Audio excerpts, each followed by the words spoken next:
Hi, welcome back. This will be a quick tutorial on how to create the circle shot with your DJI Mavic Air 2 drone. These are the shots where the drone will focus on a subject and slowly fly a perfect circle around that subject. First, as always, launch your drone in a safe area where you know there will be no obstructions or risk of collision. One important thing to note is that you should have the drone flying at a height where it can fly the circle without any obstacles. That's because the Mavic Air 2 doesn't have any side sensors, so it will not have the ability to avoid obstacles. In fact, the DJI app gives you a very quick warning about the obstacle avoidance, but the warning comes so quickly that if you blink, you might miss it. So, if this is your subject, make sure the drone is flying at a height that it will be able to fly over any obstacles like trees or buildings. Once you have a good area to fly, click the mode selection button just above the record button.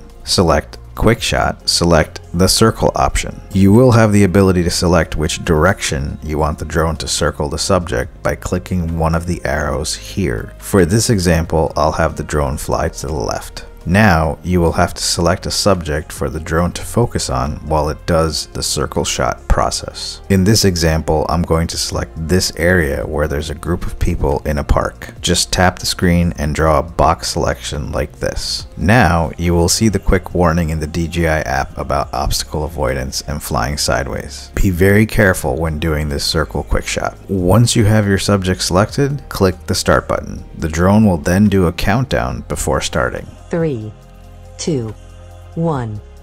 Once it starts the process of taking the circle shot, you'll see the drone moving in a circle around the subject. You will be able to track the entire process by seeing a percentage completion on the record button. If at any point you wanted to cancel the circle shot, just click that X in the record button. Once the quick shot is complete, the drone will automatically return to the spot where it started the quick shot. The whole process takes a few minutes to complete, so always be mindful of the drone's battery life. Once the process is all done, you will have a cinematic style shot that you can use in your awesome videos. Hope that helps you out. Don't forget to like the video and subscribe for more helpful info.